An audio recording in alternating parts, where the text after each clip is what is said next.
નમસ્કાર દર્શક મિત્રો, તાપી જિલ્લાના સમાચારોથી અવગત કરાવતું સમય ક્રાંતિ ન્યૂઝ બુલેટિનમાં વિગતવાર સમાચારો નિહાળો.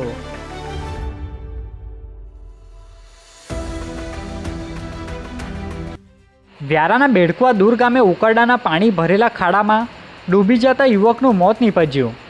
વ્યારા તાલુકાના બેડકુવા દૂર ગામે રેવા ફળિયામાં દૂધ ડેરી નજીક આવેલા ઉકરડાના પાણીમાં ભરેલા ખાડામાં પડી જતા 34 વર્ષીય પ્રવીણ નટુભાઈ ચૌધરીનું ડૂબી જવાથી કરુણ મોત નીપજ્યું હતું.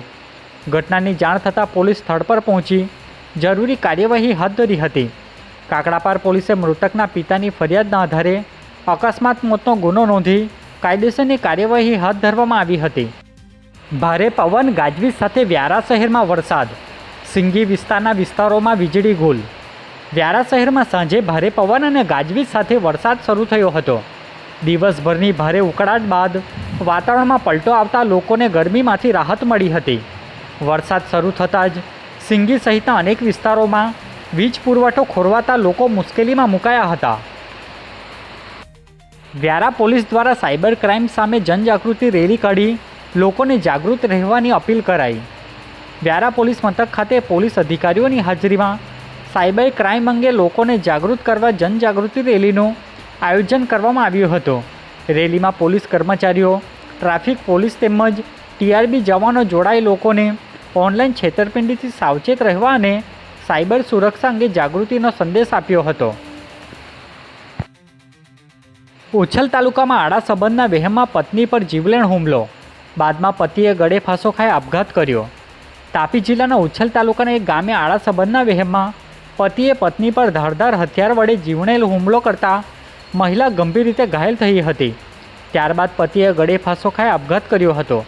ઘાયલ મહિલાને સારવાર માટે સુરત સિવિલ હોસ્પિટલમાં ખસેડવામાં આવી છે. સમગ્ર મામલે ઉછલ પોલીસે ગુનો નોંધી વધુ તપાસ હાથ ધરી છે. વ્યારા કોલેજના હોલમાં રોટરી ક્લબ ઓફ વ્યારાના 54માં પદગ્રહણ સમારોહમાં કમલ ભાવસારે પ્રમુખ પદ સંભાળ્યું. વ્યારા ખાતે રોટરી ક્લબ ઓફ વ્યારાનો 54મો પદગ્રહણ સમારોહ યોજાયો હતો. વર્ષ 2026-27 માટે કમલ ભાવસારે નવા પ્રમુખ તરીકે પદભાર સાંભળ્યો હતો. સમારોહમાં પૂર્વ પ્રમુખ રુજુતા ગાંધી, ગૌરંગ દેસાઈ, આશીષભાઈ શાહ સહિતના મહાનુભાવો અને ક્લબના સભ્યો ઉપસ્થિત રહ્યા હતા. નવા પ્રમુખે સમાજ સેવા અને જનકલ્યાણના વિવિધ પ્રોજેક્ટોને વધુ વેગ આપવાનો સંકલ્પ વ્યક્ત કર્યો હતો.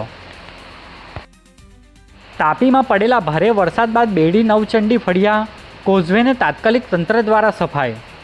તાપી જિલ્લામાં પડેલા ભારે વરસાદ બાદ સોંગરના બેડી નવચંડી ફળિયા રોડ પર આવેલા કોઝવે પર કચરો અને માટી જમા થતાં વાહન વ્યવહાર પ્રભાવિત થયો હતો.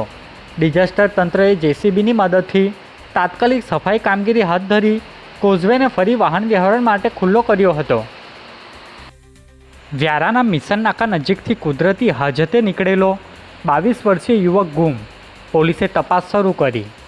વ્યારા શહેરમાં આવેલ મિશન નાકા નજીકથી 22 વર્ષીય ભવરસિંહ ભાગુસિંહ રાજપૂત કુદરતી હાજતે જવા માટે નીકળ્યા બાદ પરત નહીં ફરતા પરિવારજનોએ શોધખોળ હાથ ધરી હતી. તેમ છતાં કોઈ પત્તો નહીં લાગતા વ્યારા પોલીસમાં જાણ કરવામાં આવી હતી. પોલીસે ગુમ થયાનો ગુનો નોંધી યુવકની શોધખોળ શરૂ કરી છે. યુવક આપદા મિત્ર સ્કીમ બરાબર એ ચાલુ છે હાલમાં. કે આપદા મિત્રોને શા માટે અવેરનેસ કરવામાં આવે, શા માટે તૈયાર કરવામાં આવે, બરાબર? ધારો કે આવી કોઈ બી રેસ્ક્યુ એજન્સીઓ, ધારો કે એનડીઆરએફ, બરાબર, કે એસડીઆરએફ, કે કોઈ બી એનજીઓ, ધારો કે જ્યાં ત્યાં ઘટના કે બનાવ બને છે ત્યાં તાત્કાલિક પહોંચી વળતા નથી. એમને ટ્રાવેલિંગનો સમય લાગતો હોય છે, એ અડધો કલાક કે કલાક પછી એ પહોંચતી હોય છે.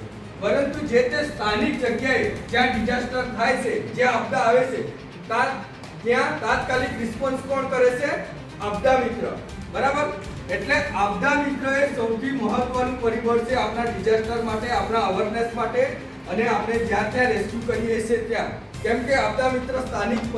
આજે બુલેટિનમાં બસ આટલું જ. અને સમય ક્રાંતિ ન્યૂઝ ચેનલને લાઇક, શેર, કોમેન્ટ્સ અને સબસ્ક્રાઇબ અવશ્ય કરી લેશો, જેથી કરી તમને તાપી જિલ્લાના સમાચારોની અપડેટ મળતી રહે. અને મને રજા આપશો. આભાર. જય હિન્દ, જય ભારત.